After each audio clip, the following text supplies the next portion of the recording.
浣花溪无论是白天还是晚上，都不允许他这个惹是生非的人来这儿洗丝。花郎君，众所周知，蜀锦染丝唯有在浣花溪中漂洗过，才能色艳有光，才能称得上真正的蜀锦。浣花溪就是染户的命。我不知道是哪里得罪了您，您要这样毁了我的生路。哎，你没得罪我，你得罪的是国舅爷。如果再允许他在这儿洗丝，国舅爷就会认为我们是一起的，保不齐哪天就来找我们的麻烦。敢问，谁能顶得住国舅爷的怒火啊？这浣花溪数百年来都是各家共用，他不姓花。哎，我没说他是花，我是为了大家的营生，我们花家甘愿做这个恶人。陈大郎，你干什么呀？他家的丝我买了，我换我自己的丝，你管得着吗？我也买一点。哎，剩下来都归我了。不是，站住！站住！你们当我是傻子是不是啊？我都说了，不许季家人在这儿洗丝，就是不许洗丝。你们要是敢帮的，你们都给我滚蛋！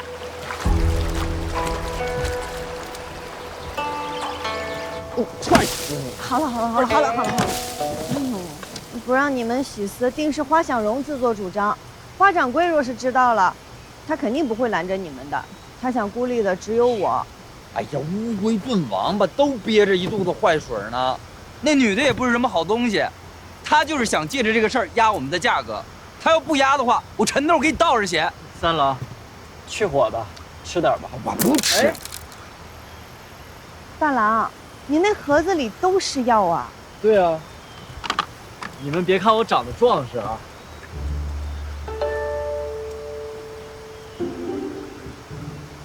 我的意思是，其实我从小身体就不好。我阿娘说了，药一定要常备，以备不时之需。这瓶是舒心活血的，这一瓶是护肝养胃的，这一瓶是安神养胎的。养胎啊？那你阿娘对你要求好高哦。不是，药不分男女，都是有用的。你们都吃点。我要养胎的爪子。三郎吃点药吧。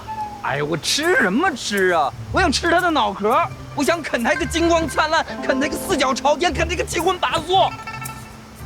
此事是因我而起，是我连累了大家。哎呀，你这说的又是什么话呀？那每一次都是你拖着花想荣，咱也不是没有良心的人啊。哦，便是再有一次，咱也不能看着你们受欺负。就是。各位儿郎如此有血性，可敢一搏？怎么搏？你们知道花家为什么敢这么欺负我们吗？哎，因为我们是小染坊噻，势单力薄。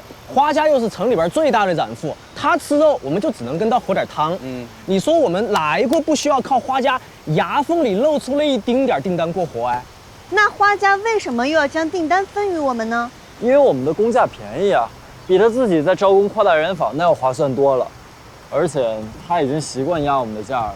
不仅如此，你们看啊，花家的靛青丝多半是朱小娘家染的，她在我家常订的是各种绿丝和蓝丝，而分于你陈家的订单多是石样锦和凝叶紫，你家是红蜘蛛，你家是松花与沧浪。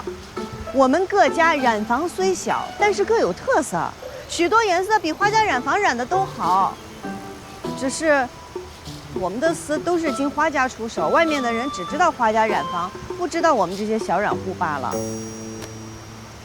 所以呢？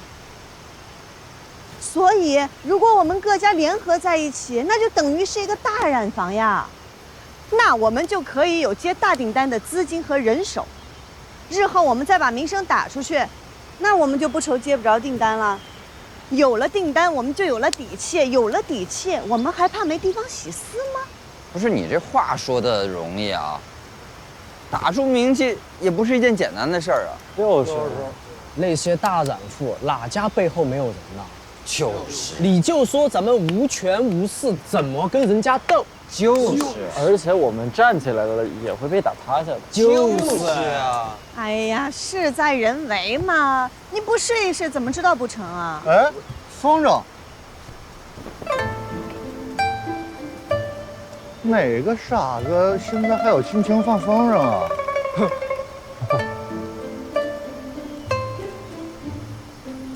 各位，这件事情呢，大家先想一想，想通了我们再从长计议。陈三哥，我的事麻烦您帮我看一下，我去看看哪个傻子在放风筝。哎，傻子有什么好看的呀？他怎么就爱跟傻子玩哦？就是，你才傻子呢！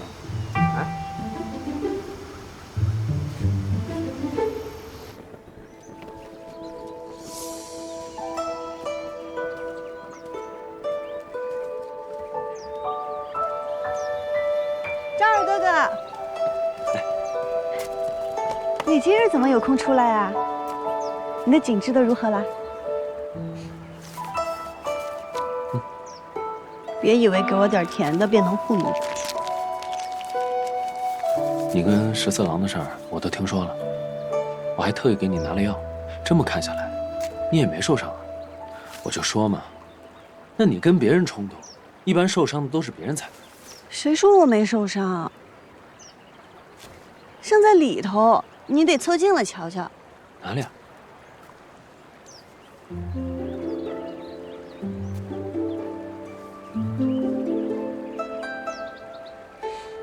我就知道你骗我，那染料的味道我都闻见了。不是说怕红色吗？怎么还往脸上抹呀？我只是怕流动的红，像血水一样涌动的红，不是什么红都怕的。好了，说正事儿吧。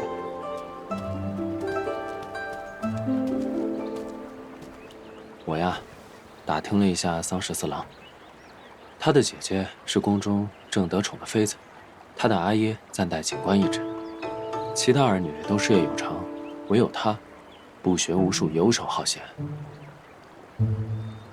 那他平日里都好做些什么？他干什么都学艺不精，但我有一样，很是强项。什么？叶子牌。叶子牌？连生的都给人往上端呐！掌柜的，你要是再不出来的话，老子非得……怎样？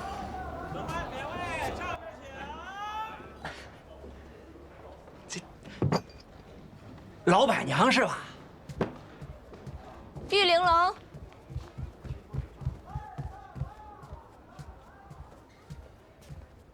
哎，你干什么呀？给你换盘熟的。今天必须得给我个说法，至少得赔钱吧？嘿嘿嘿，这样不赔钱也行，至少你得陪我喝一杯吧？啊？可以。你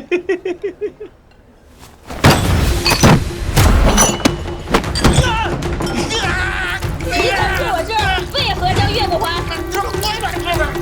酒色同香，酒客月落，家不还；概不赊账，当月不还，家难还。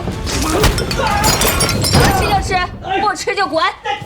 你们这是黑店，你给我们吃这些臭鱼烂虾，要吃死人的，你知道吗？我到衙门告你去吧！昔日王相出任西川节度使时，曾于酒馆用饭，亲口大赞这愉快。花落金缕明玉净，不逊风月过江南。王相大家称赞的，客官却不屑一顾，说这不是人吃的东西。如此诋毁王相，也不知道到了衙门，那板子会先打谁。我为什么要听你的？若是你，便乖乖把钱付了，赶紧跑回家躲起来，等这事儿大家都忘了再说。我再也不来了！我再也不来了！打扰各位雅兴，今日一应酒品，通通9折。谢于掌柜，掌柜，小二，来，给我们来壶酒。来了。这王相什么时候夸过我这儿的愉快啊？我瞎说的，反正他们平日里也见不着王相，就算是见到了，他们也只会问公明。谁会问这等小事？找有事儿。你听说我跟桑十四郎的事儿了吗？英明远播，纪晓娘子不畏强权，勇斗恶霸国舅爷。想不想一起英明远播？地盘借我2天，再借我点钱呗。借钱？你看我这店冷清的，一天到晚没几个客人，我哪有什么闲钱借你？你就先借我，我保你接下来店里坐满客人，日进斗金。你是有法子对付花家，还是对付桑十四郎？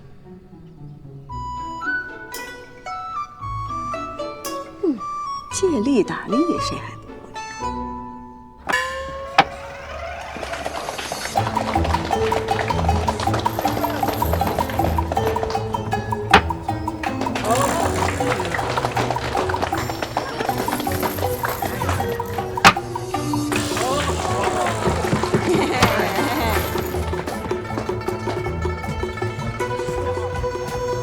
哎呀，承让啊！楚王高进，自愧不如。承让。还有谁要一起玩的吗？是你，你就是赌王啊！来，跟爷赌一把。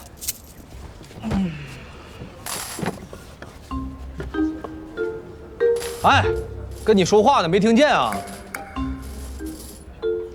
你可知我为何要赌钱？为何？因为我在浣花溪得罪了国舅爷，花家怕被牵连，不让我去洗边洗丝。我们家染房都快揭不开锅了，我只能靠此赚钱养家。这爷哪知道？算了，爷这脾气发了也就算了，这没想到他们花家借着爷的名气为难你。哎呀，回头再说，咱先赌一把。不赌。你行，你跟爷赌一把，无论输赢，爷都告诉花家不跟你办见识了。当真？爷说话算数。来，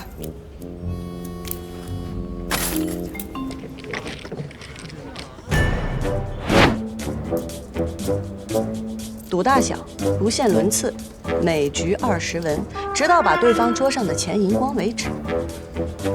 依你。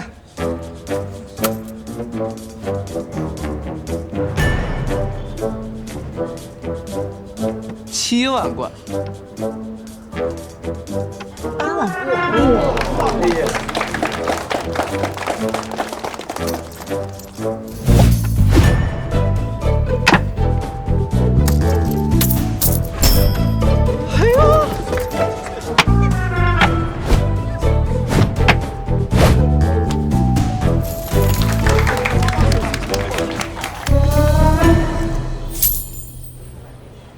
季娘子牌技果然了得，10次便能赢8次，的确了得。想赢便赢，想输便输。什么意思？什么意思？吃点东西再喝，免得伤身。看你这衣裳，不靠杨家，也没挨饿。多年未归。没想到第一个认出我的人，竟是阿姐。1日3餐，1日千里，走马江湖，自在快活。来，阿姐，有劳阿姐挂念。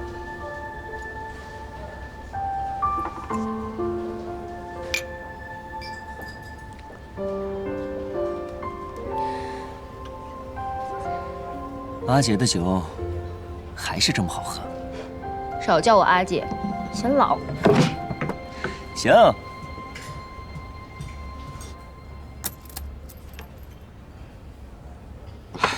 晦气，歇会儿。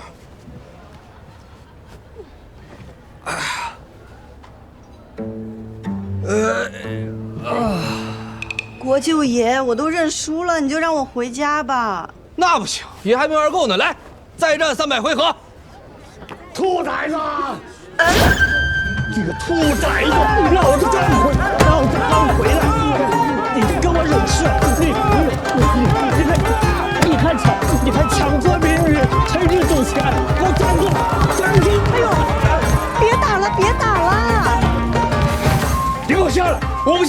我下去你肯定打我。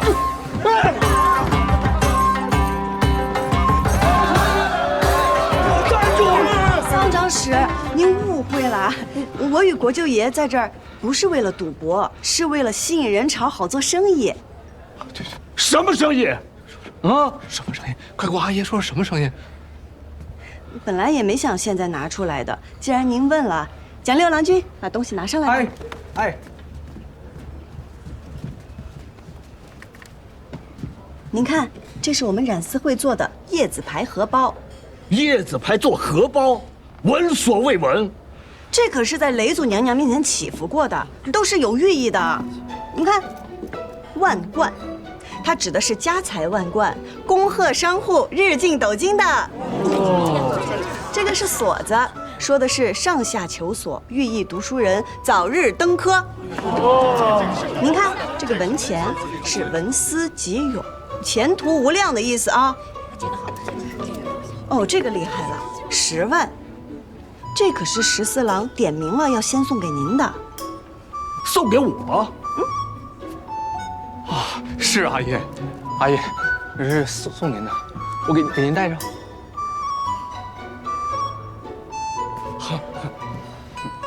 这10万便是万10，谐音万无一失，是祝您身体健康、长命百岁，是14郎的一片孝心。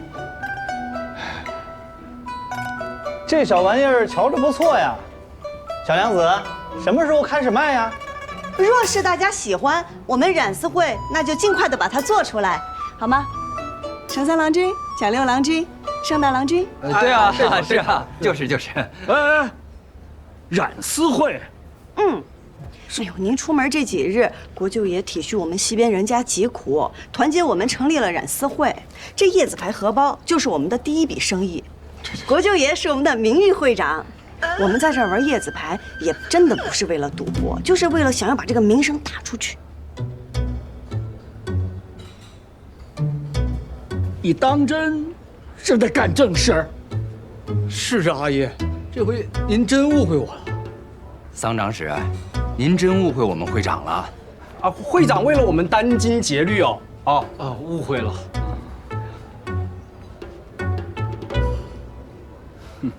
有点意思。别欺负人，也别让人给欺负了。阿爷慢走，慢走。哎，诸位客官，若是喜欢我们染丝会做的这个叶子牌荷包，现在便可以下订单，前50人半价。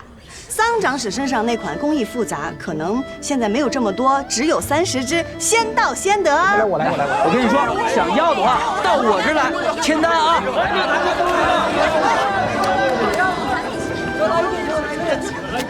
啊，你是不是在厉鬼爷呀？是啊，是啊。我们本来就在这儿卖荷包的，谁知道你会来，更没料到你阿爷会来呀。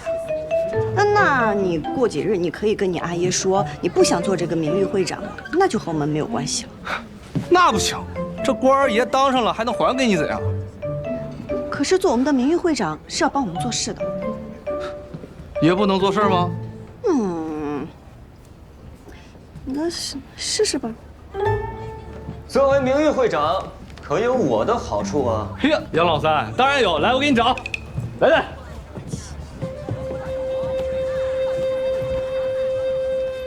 我想与季娘子赌上一场，谁若输了，便应对方一个条件。好啊。哎，十四，你是什么会长来着？名誉会长。难怪没人听你的，徒有其名，没有实权。该不会他从一开始就是在诓你吧？你看啊，你阿耶为何来得这么巧？这么巧，他们就是今日赌。我与你赌。季娘子，不如我们换一种玩法，一人3张，一起赌，这样快些。行，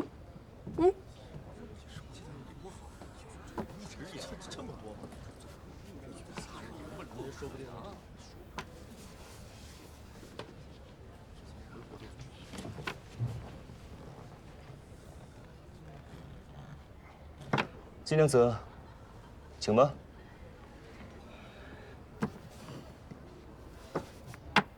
哇！哇！哟，这不小了。输定了，杨老三这一锁的，怎么比得过人2个万贯？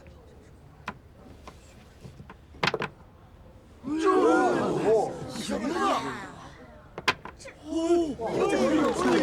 不得了呀！是啊，哇！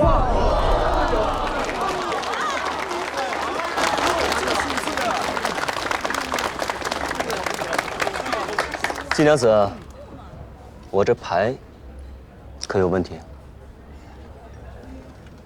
杨三郎君技高一筹啊，我认输。有什么要求尽管提吧。我想到季娘子家中好好拜访。你怎么老是想去我家？这件事情能如此顺利，还多亏了你们。我们？听说没有？那不对呀，益州点6只。来了个新的叶子牌主王，百战百胜，从来没有败过，打遍益州无敌手的国舅爷。我看跟他一比，简直是小巫见大巫，当肯定的呀！现在，立刻，马上到去见他。桑长史，国舅爷非逼着人跟他赌钱，不尽兴就不能离席，您可得主持公道呀！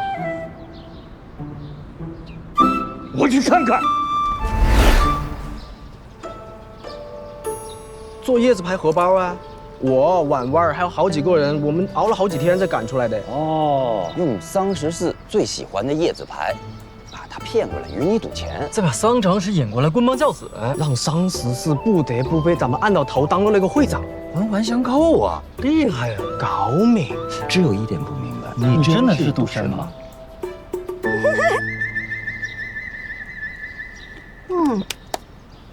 扒锁子。嚯，嘿5万贯，7分钱。哇！其实他们每张牌经过手汗、酒气、茶渍的磨损，在颜色上都会有一些细微的不同。我就是靠变色记住牌的。行吧。那接下来咱们做什么呀？那自然是有仇报仇，有怨报怨喽。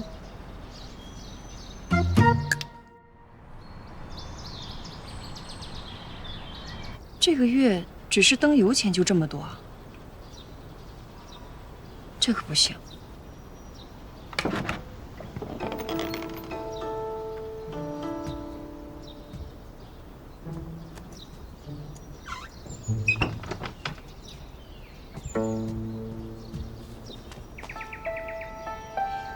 省着点用，早点把钱还上，这样英英也不那么累。咻！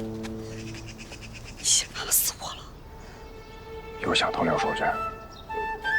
你真要见那上回？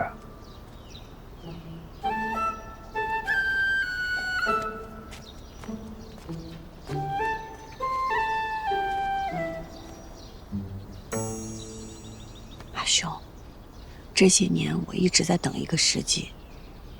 这次桑十四的事是我闯祸在先，但是是危机也是机会啊。我如何不晓得这次得罪了花掌柜，日后他必会报复。但即便我们不惹他，他就不算计我们了吗？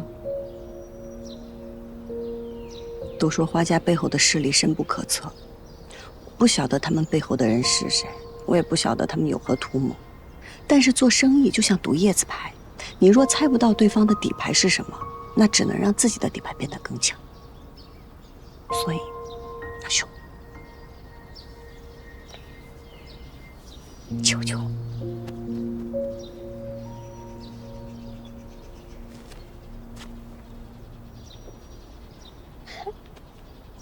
谢谢阿兄。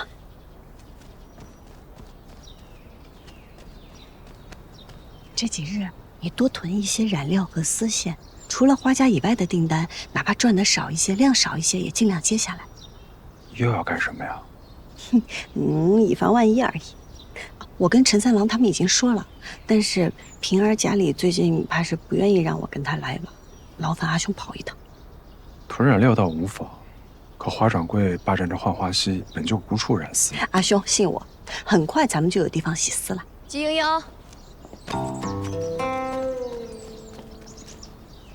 阿娘。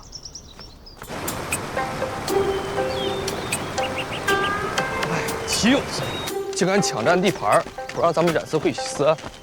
那是之前，这不是您来了吗？我看他们谁敢。放心，只要有爷在，爷罩着你们，看哪个敢找就麻烦。自然自然。来了！金人能过来了。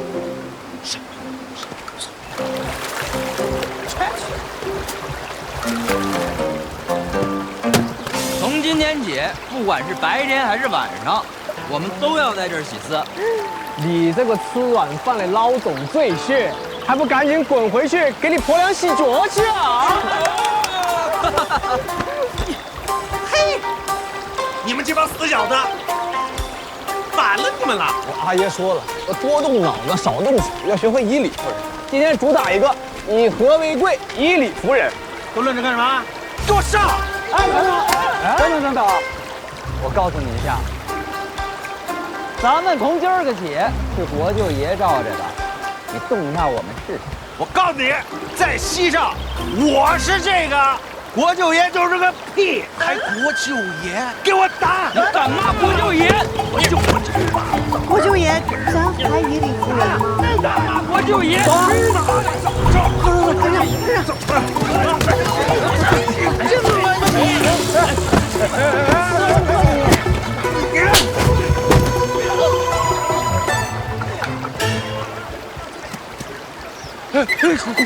国舅爷，我这么长时间国舅爷。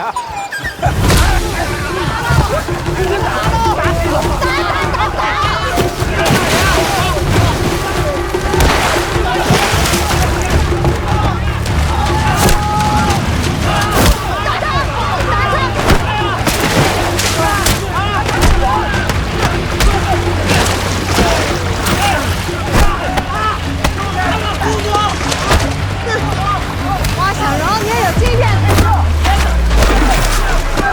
就是他们在西边东闹事儿，走路动手！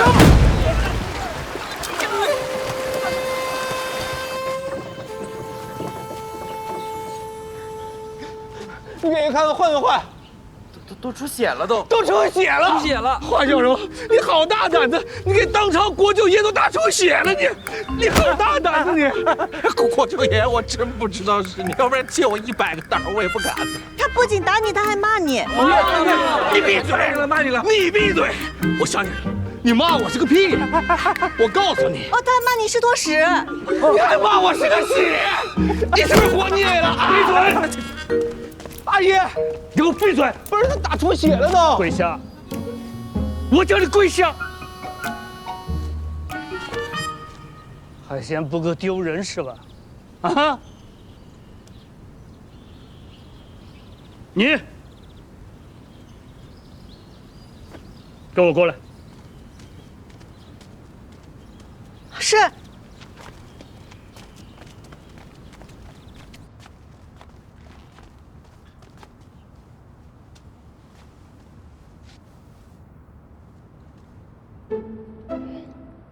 您是知道的，只有在浣花溪洗出来的丝织成的蜀锦，才能色泽艳丽，历久弥新，才是真正的蜀锦。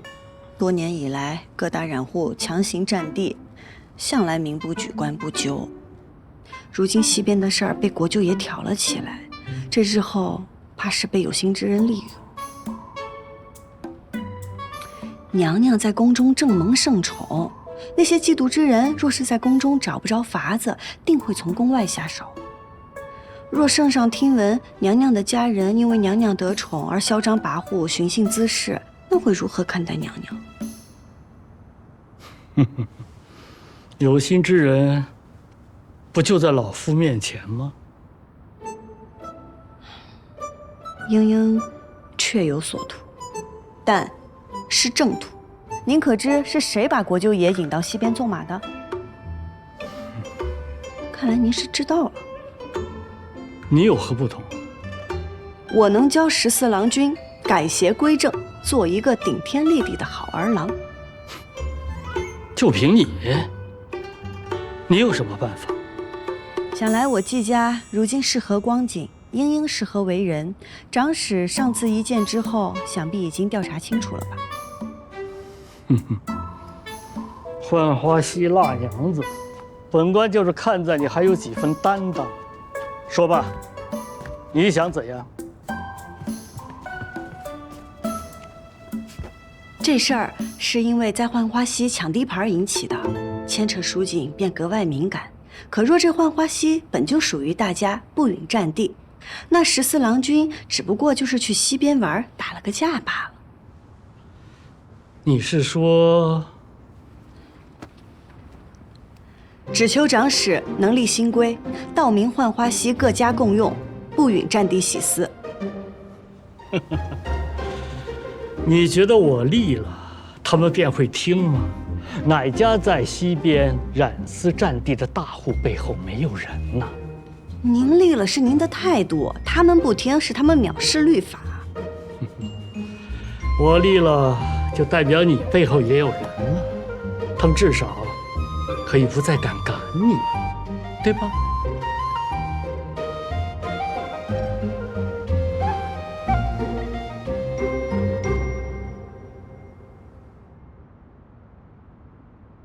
我相信啊，只要你努力，一定可以让季家重回当年荣耀。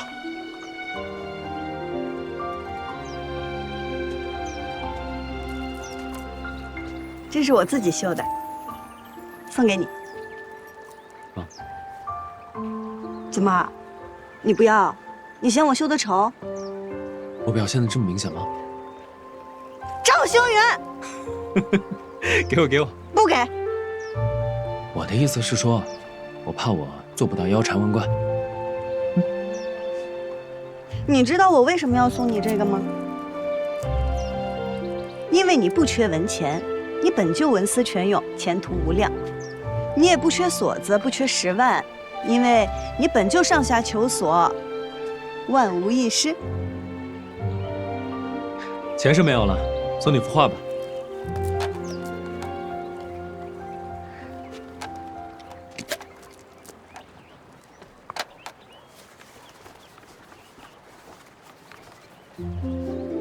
画中无蓬，可云层翻涌，分明让人感受到鹏飞9天之姿。画中女子独立船头，以窈窕中自成风流。谁说女子不能长风破浪，不能意气风发？只是这个女子的背影怎么这么眼熟啊？扶摇直上9万里，这不正是我心中的你吗？原来赵二郎君也会说这些奉承话呀！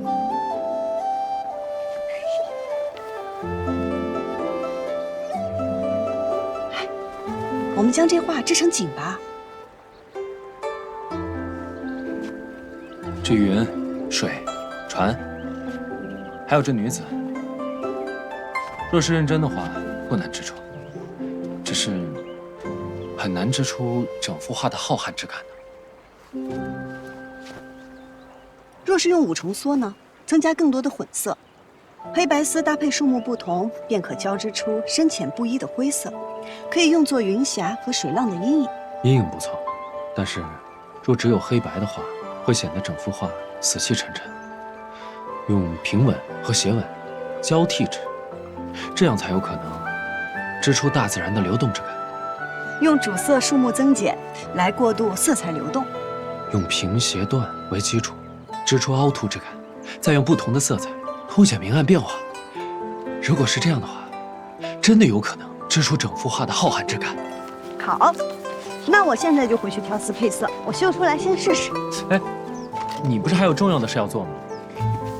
那件事现在便只剩等了。再说了，这也是很重要的事啊。来吧。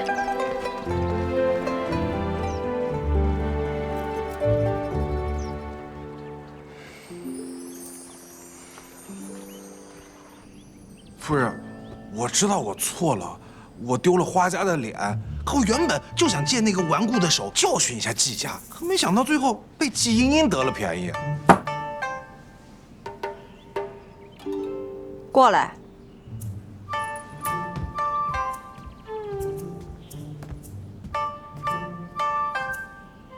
坐下。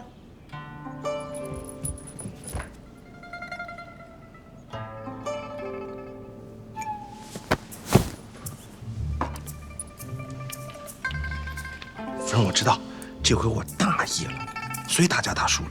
下回我一定给他们好看。我跟你说过多少回了，别自己动手。就你这身板，打得过就打，打不过就跑。轻点，夫人。夫人，别生气了，我一定听你的。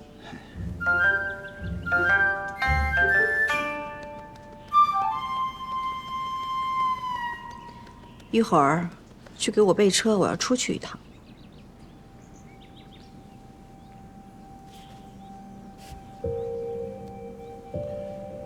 夫人是要去见主人吗？现在还用不着主人自己出手，随便弄出些动静来，让桑长史冷静冷静。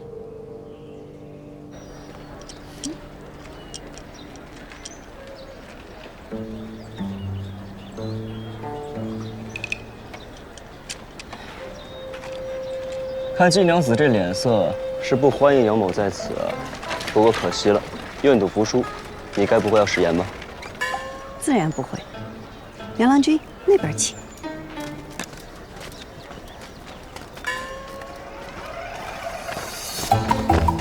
借过。你跑哪儿？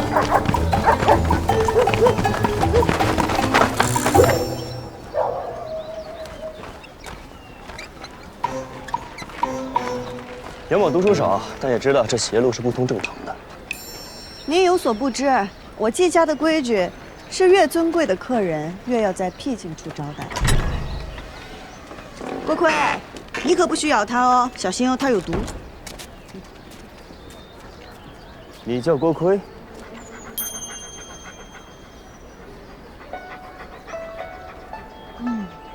果然，狗也怕恶人。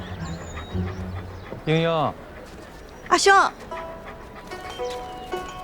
这位是在下杨三郎，是季娘子尊贵的客人。萍水相逢。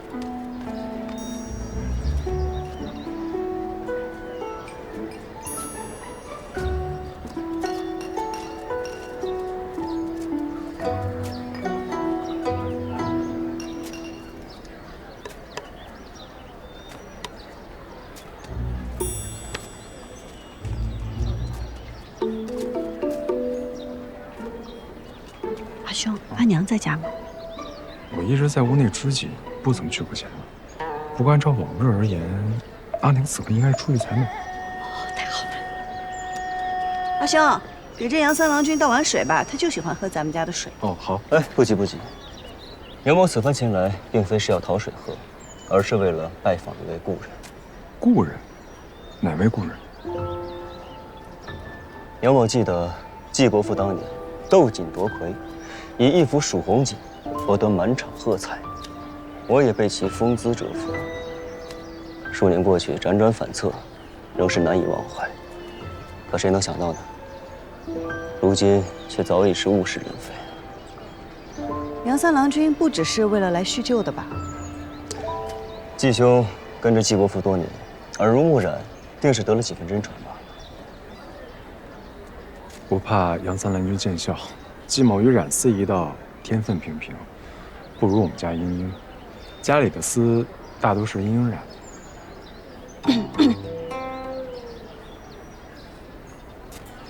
这染好的丝，就都晾在这儿了？还有一些晾在前院。阿兄，你还是去倒水吧。哦，好。哎，不忙。杨某是头一回到锦户来拜访，季娘子不妨带我到处转转，也好好欣赏一番。我家世简陋，没有什么可观赏的。家世虽简，但也别有一番趣味。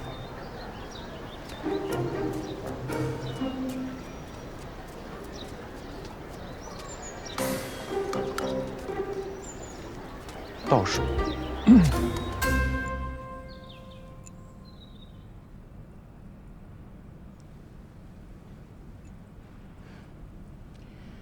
夫人光临寒舍，实乃我季家的荣幸。小女和赵二郎君自幼相识，此事我们不是早就聊过了吗？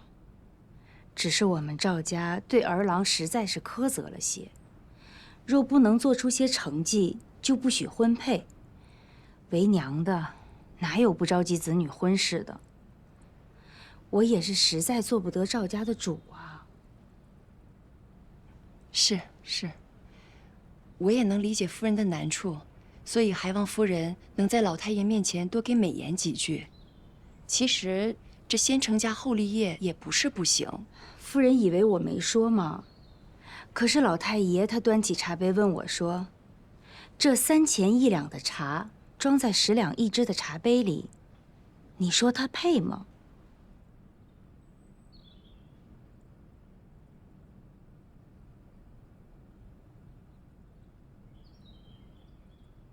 落英缤纷过，跌进尘埃，却在尘埃中开花结果。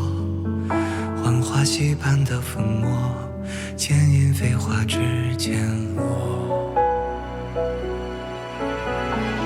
岁月若飞梭，一身萧索，却在萧索中走出阡陌。换尽迷途与扑朔，为心历经红一抹。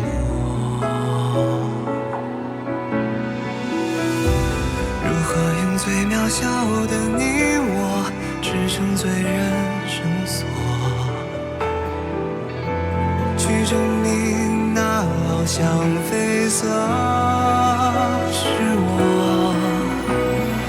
红色如诗月，红似无言，深埋岁月的思念，将爱恨投索万千年成线，曾经落尾的执念。红色如火焰，红丝如烟，踏过千山也未眠。爱在风中破了茧，于人世间绽放最红的颜。